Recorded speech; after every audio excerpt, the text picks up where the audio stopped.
Hi, welcome to another episode of About the Authors TV. I'm your host, Jake Brown. Parade magazine recently proclaimed that Catherine Steadman seems to have the golden touch. And Newsweek profiled her unique pedigree as the former Downton Abbey actress, who's also the author of Something in the Water, a New York Times bestseller, which Entertainment Weekly wrote came to her in the most original way. She began as a highbrow British actress. She's best known for roles on The Tudors and Doctors. While Variety reported that film rights for Steadman's Something in the Water have been optioned by Reese Witherspoon's production company Hello Sunshine, and her second novel, Mr. Nobody, was released to positive reviews. The Washington Post wrote of The Disappearing Act that in any good noir novel, an atmospheric locale is vital, and Steadman richly evokes Los Angeles in all its monstrous glory. Reading this was like watching a suspenseful film, and Good Housekeeping UK crowned The Family Game a terrifically twisty thriller. Her more recent release, Look in the Mirrors, generated just as much excitement, and she's here today to talk about it all. Catherine, welcome to the show. As one who's both played and created characters to great success as both an actress, screenwriter, and best-selling novelist, when did you first begin conjuring them up on the page, stage, and then screen? My parents weren't be very careful how I say that, weren't very culturally aware in the sense that we didn't go to the theatre or so we didn't really go to the cinema that much. So my first introduction to storytelling was through books. I started reading quite young, and I found it as immersive as television for me. And I kind of feel like that's sort of how my brain works now. I see when I'm reading, it's a movie. I'm sort of watching a movie when I read. So that was my first introduction to storytelling. And then I remember sort of being allowed to watch. I didn't really watch any children's TV, maybe the odd bit here and there if, I went to a friend's house, but watching adult television in the sense that there was some great shows around when I was growing up. Like I grew up in the late 80s, early 90s. We had like Blackadder was on, and all of these brilliant sort of funny off-kilter stories that didn't quite fit genres. So kind of what you're saying about like it being an amalgamation of culture, I think I was receiving these kind of non-genre based snippets of stories. And then I remember like one of the first like adult books that I read was like Douglas Adams, because I saw the UK TV adaptation of it, and that just opened a whole world of books. And it's like, this is like the great thing about back catalogue. It's like when you discover someone you love and you dig into their back catalogue. And I was like, oh my God, like Douglas Adams has written all these books.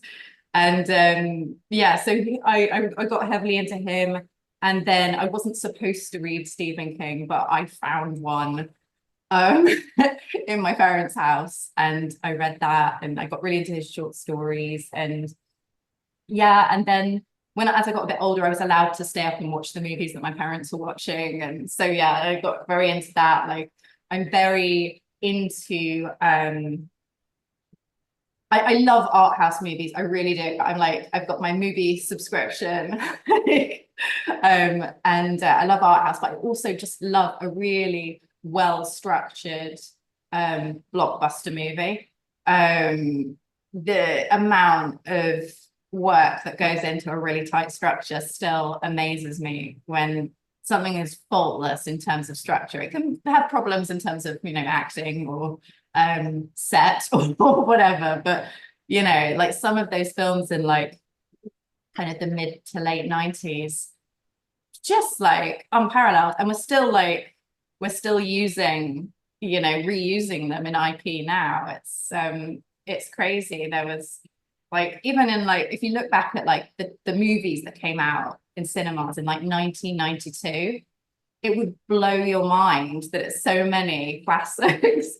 And maybe not classics in the sense of they're not all Citizen Kane, but cultural classics, like cultural touchstones. That was sort of my sort of, I don't know, journey into storytelling. And then I didn't really know how to get involved with it other than sort of, in a sense, sort of jumping into the television. So I thought, I would go into acting, and that seemed like a much more viable career than writing, which might sound strange, but in the UK, we've got a very clear structure of how you become an actor.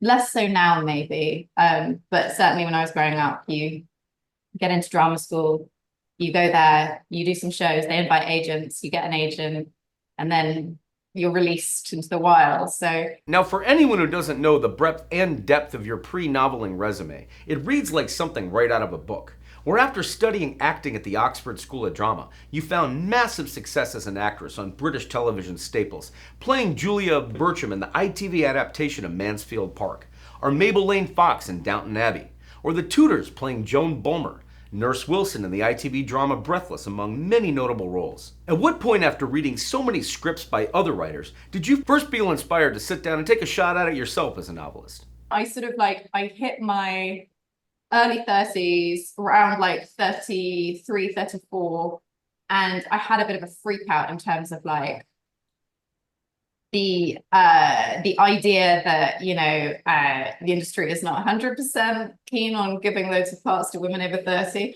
It hadn't happened yet, but I suddenly realized that, things that people talk about might actually happen to you as well. So I had I had a creative freak out because for me, and I think for most actors, it's a very vocational job. It's very it's a little bit sort of monastic in terms of the hours and the structure of it. And people often sort of levy the thing at actors that they're very sort of easy come, easy go. But actors, literally the most dedicated people. They're the first person to get there, and then they get new lines and they're up all night learning them for the next day. And you don't want to be the one who stops shooting because you haven't done your job. Everyone else is like, oh, we'll just fix the hair, we'll just do this. But if you mess up your lines, it's beyond embarrassing. So yeah, it's I had a creative sort of freak out about that. So I thought, what other job can I do that will help me sort of continue to be creative and continue to be a storyteller. And weirdly, writing for television didn't even occur to me. Don't know why. But my husband had just written a book, his first book, and I had helped sort of read through it, if he'd done a bit, and read through it, and the process sort of opened up to me. And because I was saying to him, of course you can do it, of course you can do it, that sort of then bleeds into a positivity towards yourself. You're like, well, maybe I can do it.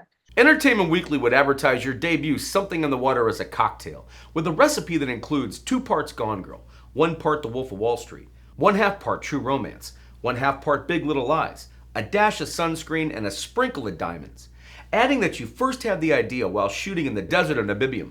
Please travel back to that moment when newlyweds Mark, an investment banker, and Aaron, a budding documentary filmmaker, first discover a bag full of money floating in the waters off Bora Bora, and as EW revealed, make an ill-fated decision to open the tote, and set you all out from there on a writing journey, where the consequences that follow take them past the point of no return. I do feel like I got my 10,000 hours of storytelling and building that muscle of recognition of character arcs and super objectives and what a scene needs and what needs to happen at certain points to elevate the stakes and the narrative and all of that. That you kind of it becomes ingrained in you to the extent that you might be sent a script by a company and they'll ask you to sign an NDA and they've only given you one scene, and then you look at it and you go, oh, I know what this is. This is the baddie chat, or this is the meet cute, or this is and and just from the little snippet they give you, you have to then bring a whole person to life, what they want, where they're going, and from such a small piece of information. So I think all of that was incredibly helpful. And as you say, like when I first started on Something in the Water, it's I was filming actually in the desert in Namibia, and it was absolutely boiling, and extras were collapsing on the ground. They had to have a special sort of tent, and we all had to drink, is it like electrolyte water every hour? That someone had a stopwatch and they wandered around, and we were all wearing corsets and Victorian explorer outfits, and I just thought, God, I really wish I was just by the sea, you know, like I wish I could just get all of me in the water. And then I started to sort of like, I was like, okay, so imagine like the perfect environment for this story. And that started to come together. And I was like, who's there? Why are they there? Who are the worst people this could happen to? Like, or who are the best people this story could happen to? What would tear a person apart? What would tear a couple apart? And not in like a huge overblown melodramatic way, but in tiny, tiny pieces, so that they barely notice it, or they convince themselves it's not happening. And neither of them are to blame because they're both to blame. And it was a character study, but I placed it within these aspects that these hooky sort of areas that, you know, who doesn't want to be submerged in lovely water when they're really, really hot? Who doesn't want that? Who doesn't want to, you know, be in this perfect romance where you both rely on each other so much? And yeah, so I tried to I set the pieces around that, and then the thing that would destroy them had to be something that everybody could understand and wanting and would want themselves. And we all have that aspect of us, you know, do I finish the book, or do I know where it's going? Maybe I'll just say finish the book, you know, or whatever it is, like these tiny little things that we go, you know, yeah, but if, you know, it's just this, or, you know, someone leaves, if you find a £20 note on the ground, no one's there, no one's claiming it, what do you do with it? You know, that kind of, you know, gray area. It was incredibly fun. It felt like reading, when I was writing it, I just decided not to critique myself.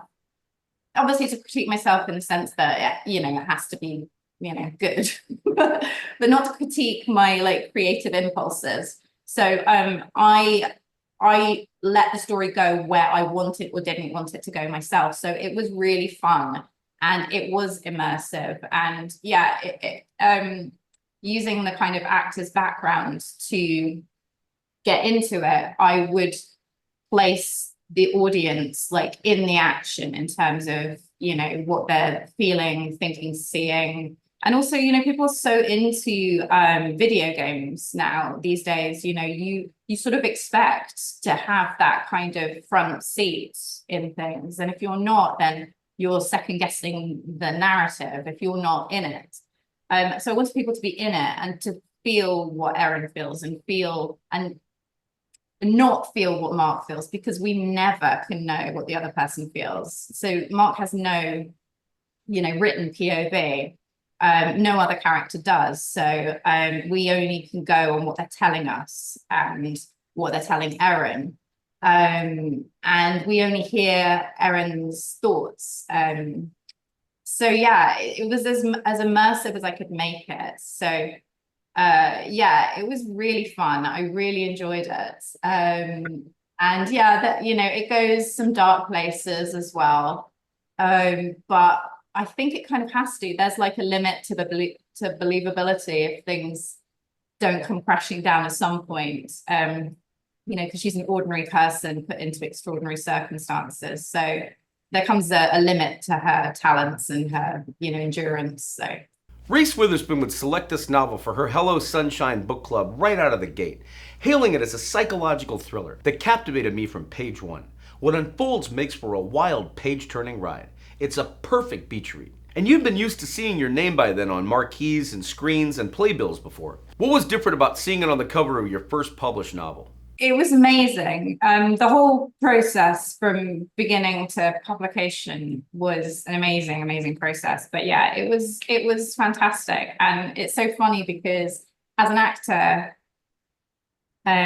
you're in someone else's production and you're saying someone else's words. And of course, they're using your emotion and your thoughts to power the vehicle, but it's not your vehicle. And I just was absolutely astounded that that I'd been given a voice. I felt like, as an actor, even on things where you're like the lead or you're a co-lead, you as an actor, you're always very aware that this is a team and you are sort of like not low down the rung, but you only come in at one point of the process. And yeah, to have my entire story, to have it out there and to have people reading it and enjoying it, it felt just really incredible to suddenly have found a voice and to be able to tell my story and then subsequently, other books to people who were really enjoying it and who felt the same way as I do when I read my favorite books, which is, thank you for forgetting I'm on the tube for, an hour when it's delayed. Thank you for getting me through that holiday. Or, thank you for, I had to, work the whole of Christmas or whatever. Thank you for, coming with me. And I just felt like that was just such a lovely compliment that I could sort of deliver this story to people and that they would enjoy it. And yeah, it was pretty good. It's such a classic, isn't the castaway trope that you took into your own original territory in Mr. Nobody? This actually had some basis in true life as its inspiration, did it not? With Mr. Nobody, like I had become obsessed with this news story of the Piano Man. I don't know if it had translated to America, but the Piano Man was he washed up on a beach in Kent. And all of the tags had been cut out of his clothes, so no one knew what country he was from. He couldn't remember anything, he couldn't speak. But they let him into the hospital music room and he could play he couldn't remember anything else, but he could play these Mozart requiems and everything from memory. He would just start doing it. And so the British press started calling him the Piano Man. And this was in the summer, this was in low news season for us. And it was everywhere. Did anyone recognize him? There was a hotline. That all these stories started coming out, even that he was the husband of an MP in Hungary who'd gone missing. Everyone was sort of claiming him or saying he was something. And I just loved the idea that this person, in my story, it's very different, but this person doesn't remember who they are. And everyone's trying to claim them as their own, but the matches aren't quite fitting. And in my book, the woman who with the actual news story with the Piano Man, it turned out to be a huge sort of not huge, but a scandal for the NHS because they should have known. And it turns out that the guy was sort of, well, he was not faking, but he was having a mental breakdown and he wasn't entirely being honest about his symptoms. But in my story, the person designated to diagnose him is a neuroscientist, a female neuroscientist. And in order to find out who he is, she has to go back to the place where she grew up, where her father was embroiled in a big scandal where he embezzled some money and then committed suicide, but also tried to kill the rest of the family. But her and her mother survived. So she has to go back there. And though her name has changed and all of that has changed, she still has all of this baggage and her own memories to confront when she goes back. So yeah, for me, like part of the story was her realizing that she wasn't her past, and the man who can't remember anything in the story and washes up on the beach, realizing that he isn't just this eternal present person, he is his past. And And yeah, it was fun to write again. And I did a lot of research on amnesia, and I watched a lot of documentaries about them. They're like the documentaries that you can watch about them are really fascinating, about people who've had fugue state and amnesia. It's very interesting, and it's still being studied. And that's the kind of amnesia where you forget everything about yourself, but you retain all kinetic memory. So you'll still be able to ride a bike or play music or drive a car or anything, but you won't remember, you know, where you would drive to or which car is yours or anything like that. So yeah, I really enjoyed all the research. And for me, it was really important that all of my lead characters have proper jobs. They're not defined by their jobs, but yeah, it's really important to me that they all be very good at what they do. And that's why the story tends to come about, rather than them sort of, you know, they're very much in charge of their own destiny. What works for me and what works for most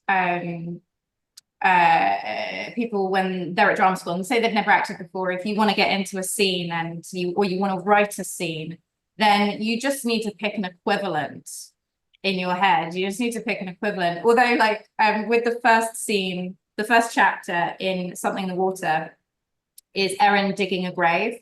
And she really gets into what it is like to dig a grave, and how you see in movies people sort of hoiking mud into the air, and it only takes them 3 minutes and they've dug a grave. That's amazing. Let's pop a minute. I was working on an art house film in Luxembourg about two twins who were the only people left after an unknown dystopic event. And what they meet one other person comes along and destroys their world. But in one scene, we were supposed to be digging a grave, and the director said to us, obviously, we've never dug a grave, where he's like, I don't want that. So he took us into the woods in Luxembourg and he gave us a shovel, and then he left us there for 4 hours. So I'm not suggesting anyone do that to write a book, but if you want to know how to dig a grave, I'd say work in the garden, see how big a hole you can dig in 20 minutes, and then you've got a vague idea of what it might be like to do 6 foot. Or, you know, for me, like, what was really helpful with the not disappearing act, because I had a lot of first-hand experience of all that, for Mr. Nobody was, you know, watching lots of documentaries, watching people who've had the condition that the protagonist had in that, watching people talk about it and how hard life was and what it meant not to know who their mum or their dad was, or, you know, really getting into like the psychology of the people that you're trying to write, because it's not just about, you know, embellishing character, because character is plot. That, you know, the character is only doing the plot because of their needs. They're not going to, you know, try and find out, you know, where the lady vanishes has gone because, you know, they like a good mystery. Like, they need to know because everyone is saying they don't remember things right, you know, that they don't know their own mind. So, you know, you need to get that sort of, that obstacle really clear, the reason the person's doing something. And if you can get behind that and you can understand what that would be for you, I think then it will come, you know, you're an advocate for your characters. You've got to get behind them like a lawyer and say, this is what they're doing, this is why they're doing it. Yeah. The Washington Post got swept away within the auditions, screen tests, and cutthroat competition. They reported and covered your next book's release you were familiar with as part of the challenges of the acting biz, before observing that your perspective as an actress and writer brought realism to this novel, with Oprah Daily doubling down on that sense of authenticity you brought in the course of using your years in the biz to inform this glossy thriller set in Hollywood during pilot casting season, when actors vie for parts in new shows. Mia Elliott is an English actress who, in pursuit of a big break, ends up getting swept into big trouble when another actress disappears. Did you originally come up with the idea for the disappearing act while yourself on an audition of this type? Often you don't get actors who've worked to a certain degree within the industry, then turning around and saying, not for me. So I I got to a certain point when I wrote that book that I knew a lot of the inner workings, and I'm not really worried about, touch wood, being employed anymore as an actress. So I could get, like, I got in a lot of, you know, the nitty gritty daily stuff that I think people don't maybe want to talk about, you know, how Hollywood is this beautiful aspirational place, but it's kind of a giant convention center, like, in a sense. Like, if you're there for work, it is that. And yeah, it almost has the feel of like a completely different continent. It doesn't feel like, to me, like the rest of America. It feels like, I don't know, like it could even be Germany or something, like the low buildings and the roads for miles. And yeah, so as an actress, it was interesting to write about the industry and write about, the things that I think people are interested in. But again, people can only really talk about them to a certain degree without sort of ruining brand deals or whatever. But like, for example, like, you'll notice it once they say it, but if you follow any young actors or actresses on Instagram, whenever they get to LA, they'll get an Audi.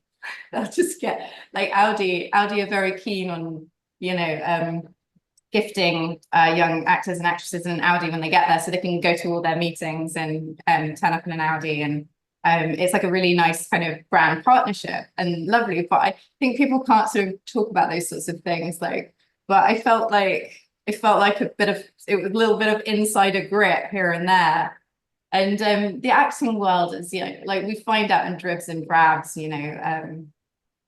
with all the Me Too sort of elements, but also on a smaller scale, just like, the writers' strike and the filming strike are due to like the extremes that people are expected to work under, which you don't really have the regulation we didn't have the regulation within the industry that we now do through the strikes that came after the pandemic. But yeah, so it was rife, certainly when I set the book, rife for all of these kind of thriller-esque noir elements. It is a very Hitchcockian place.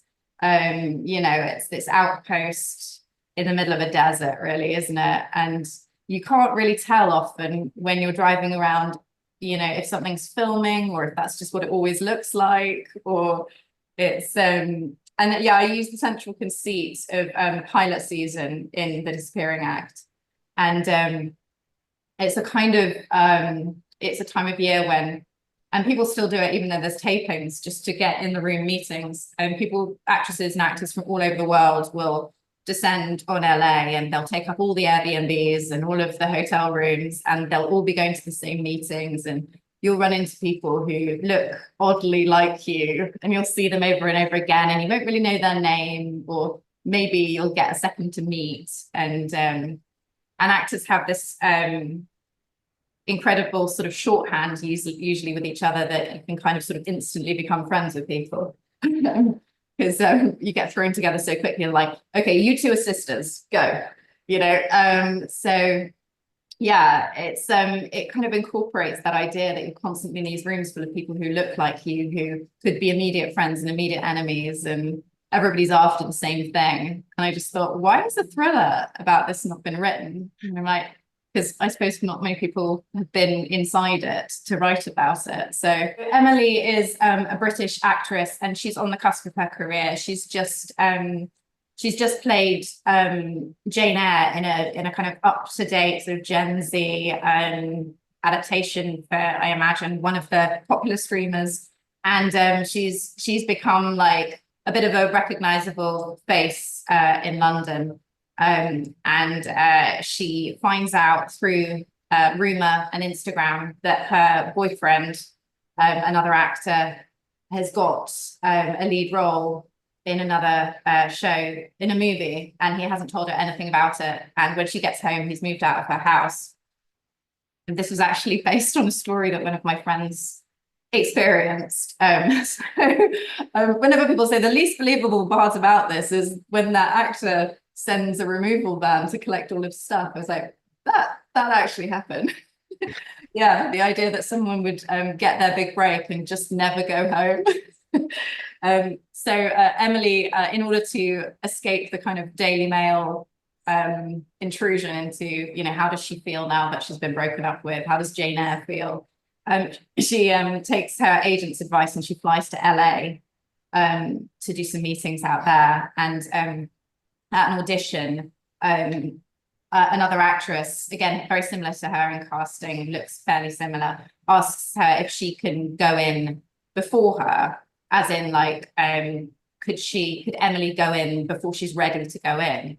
And Emily doesn't want to go in before she's ready. So she says, no, why? And she says, because I need to fill up the meter on my car. So in order to get a couple more seconds before her audition, Emily agrees to go and fill the meter. And then the woman that she's met completely disappears, and she can't find her anywhere. And she's got her wallet and her keys, and she has absolutely no idea what to do with them. She can't hand them at the front desk because in classic LA style, they don't have insurance for that. So that, you know, you can't leave that there. Like, so just like you have to take the police station. And then Emily slowly gets pulled into this this kind of moral problem where she's the only person who seems to be missing this person and nobody else seems to care. And she was very clearly there and then she wasn't there. And having just broken up with someone, she's single, alone in LA, which is an intense experience. And she suddenly realizes that if she doesn't enact a form of sisterhood, then there isn't really one. So she tries to track her down and hand back her keys. And when she finally manages to track her down and the woman arrives to collect them, it's not the same woman at all.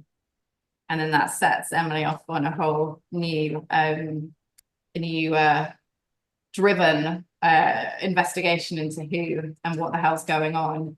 But yeah, I really enjoyed that. And it was really fun, yeah, putting all those little kind of Easter eggs in about the acting industry and LA and, you know, complaining about roads, obviously. The New York Times Book Review celebrated the Holbecks as what you might come up with if you took the Roys from Succession and blended them with the Murdochs, the Macbeths, and the Borgias. Let the fun begin.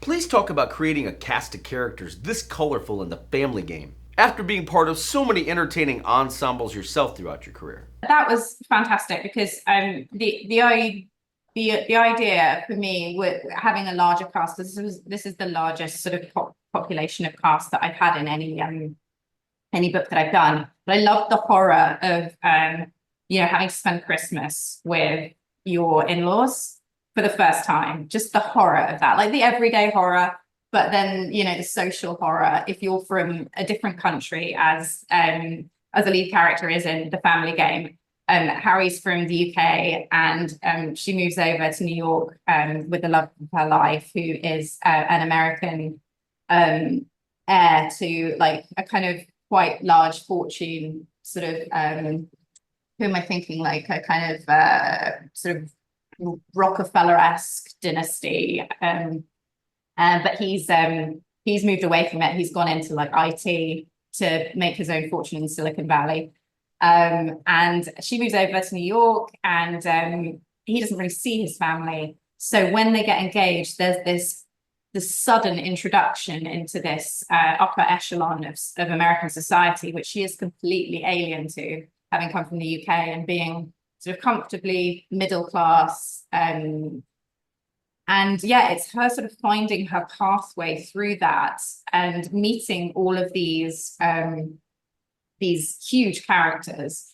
It's just, I had such fun with it because I would be like, who would it be most awkward for her to run into at this point? Who would it be the funniest if these two had a scene? And yeah, I think that stems a lot from, again, yeah, from acting, like, you know, like you were saying about Downton Abbey, it's like, who would it be the most fun to find someone, you know, running out of their bedroom with only their nightie on? Who would be most shocked? And then you're like, probably Maggie Smith. So wouldn't it be great if that person ran into that person? And then what comes from that? So a lot of my books, they have like they have Black comedy in them. Some of it gets quite dark in The Family Game. But yeah, it was really great. And you know, each of them has their own super objective and objective, and they all have very strong reasons for doing what they're doing. And that's always very important to me in a story, because I do want people to root for every single character, not just the main character.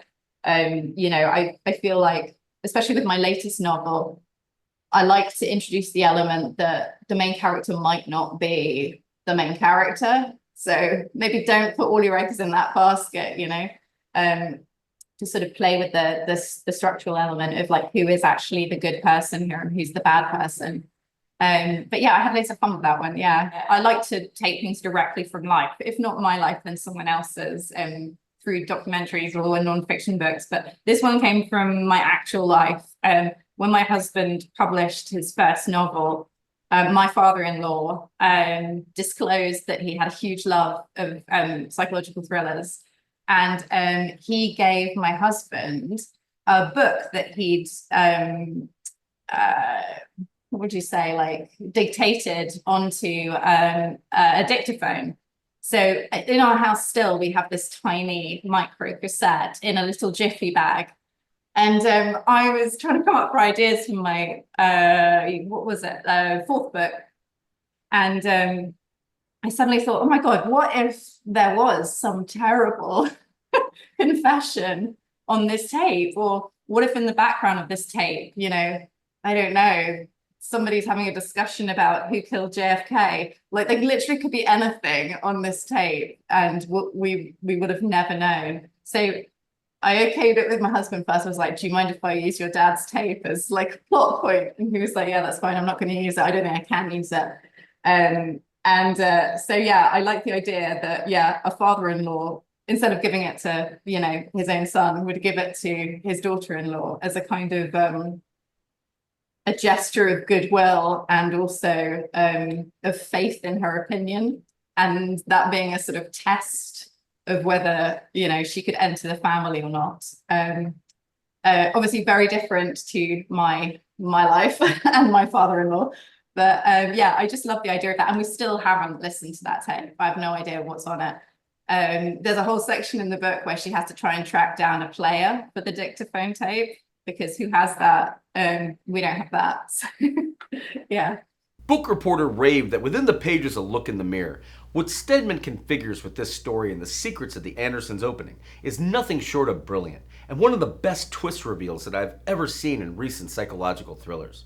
Please take readers back to the beginning of Nina and Marie's respective journeys to the same beachside house in the British Virgin Islands that has a cryptic warning to make yourself at home but to stay out of the basement. If I look in the mirror, I started the book as a very kind of with a kind of Victorian Gothic sort of intro. A young single woman inherits a mysterious house from her late father. The problem is she doesn't know how her father could have afforded it, or how he has ever been to the British Virgin Islands where it is. It's clearly very, very expensive. It's steel and glass and concrete, very sort of AD.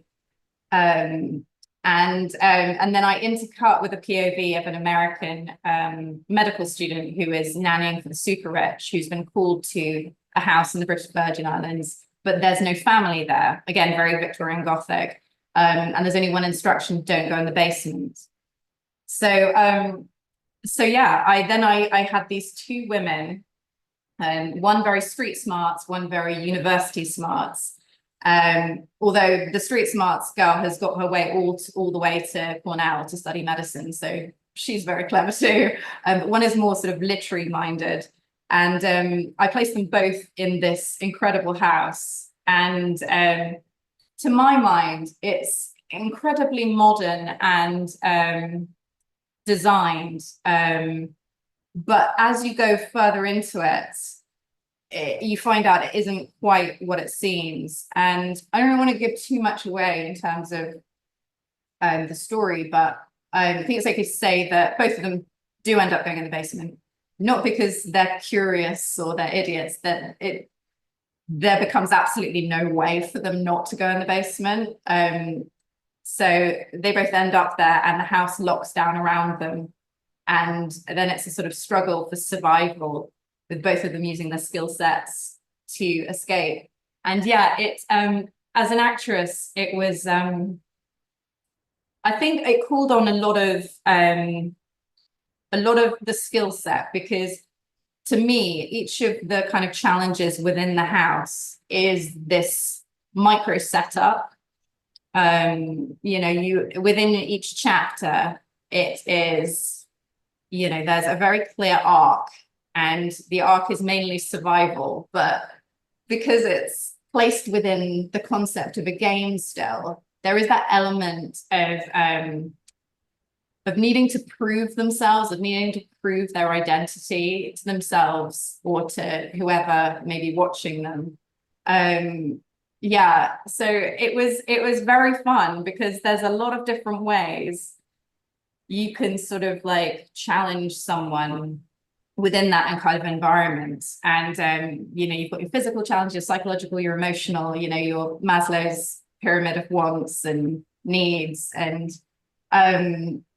but this idea that there's a house that looks one way from the outside, but is a completely different shape once you get inside it. Yeah. Variety reported on your writing successes as they expanded that Catherine Steadman is set to make her screenwriting debut with the TV series adaptation of Jess Ryder's psychological thriller novel, The Ex-Wife. Please talk about creating that or any new upcoming TV or literary projects you have in the works. Look in the Mirror came out 2 weeks ago now. Yeah, and there's a couple of sort of potential adaptations in the works, which I'm obviously not allowed to say anything about. And yeah, I've gone into screenwriting now as well. And I've got a TV show. I'm not sure it's on in America, but if you have a VPN, is that legal? I don't know. No, if you have a VPN or you're in the UK, you can watch it on Paramount Plus. It's called The Ex-Wife. That was my first TV show that I wrote. So it's an adaptation of a book by Jessie Ryder that came out, I think, maybe like 8 or 9 years ago.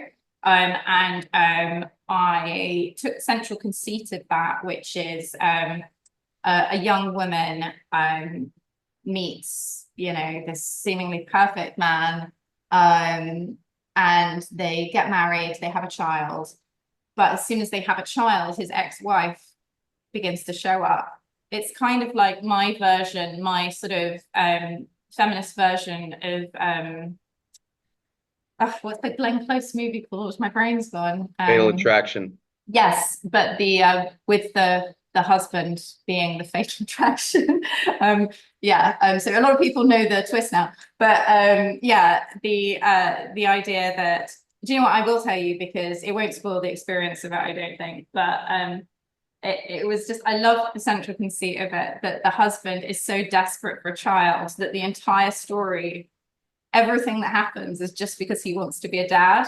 And I just love that story hadn't been told, because I feel like, there's so much made of, women desperate to have children, but I don't think we acknowledge the fact that some people really do want to be fathers. And at the end of the scale is, what you would do, what you would do for love, how far would you go for love, and for this to be a parent.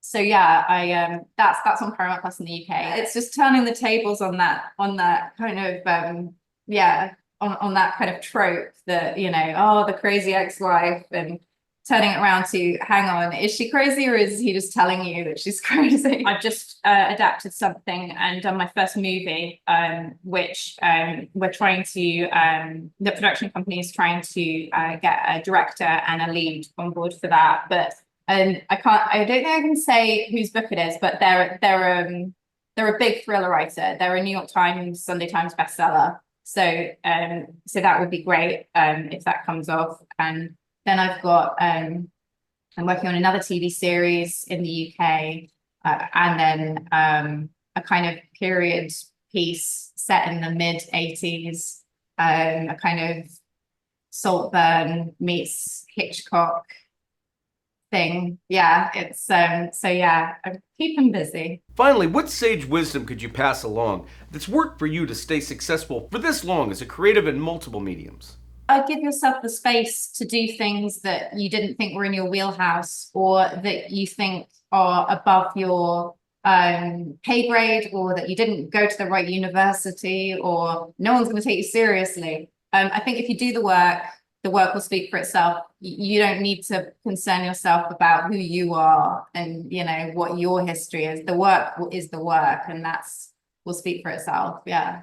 Catherine, it's been wonderful talking today. Thanks so much for taking our time to be on About the Authors TV. Thanks, Jake. Bye.